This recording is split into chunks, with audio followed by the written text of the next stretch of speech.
We all get the munchies at work, and sharing with coworkers is part of the deal, unless it's always a one-way street. Must I finance my office's snack time? The Moneyologist Quentin Fottrell is here to tell us. Hi, Quentin. Hello. So you had a reader write in saying, look, I need a little sugar rush to get me through the end of my day, so I spend about $15 a week on a stash of candy. Right. But he's upset because his coworkers liberally help themselves to his stash. Right, and he also does another thing, which is he offers it.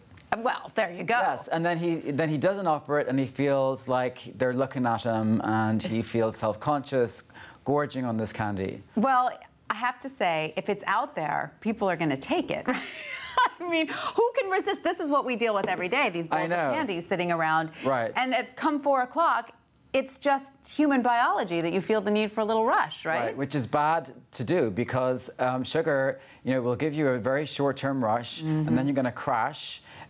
Studies suggest that it has addictive qualities. The other studies say that I've mentioned in my piece that it doesn't bode well for your memory in the long term as well.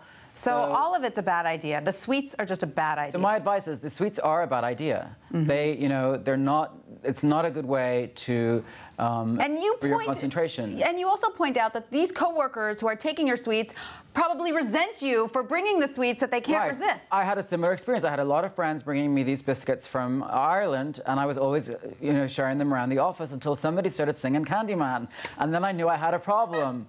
Here comes the Candyman. The enabler. I was the enabler because all this sugar, and I didn't want to eat it myself. So I realized, Google had an experiment a few years ago where they put candy in opaque jars, and they put healthier figs and granola bars in clear jars, and they reduced the amount of calories consumed among thousands of employees by something like 3.1 million calories over a 7-week period. There you go. So if you see it, you put it in your stomach. So you have to avoid looking at it. Right. And people also underestimate the amount of candy they eat if it's nearby and if it's in a clear jar. Other studies have shown. So your advice to your reader had nothing to do with the financial aspect. You just told him to start buying bananas. I just said eat a banana.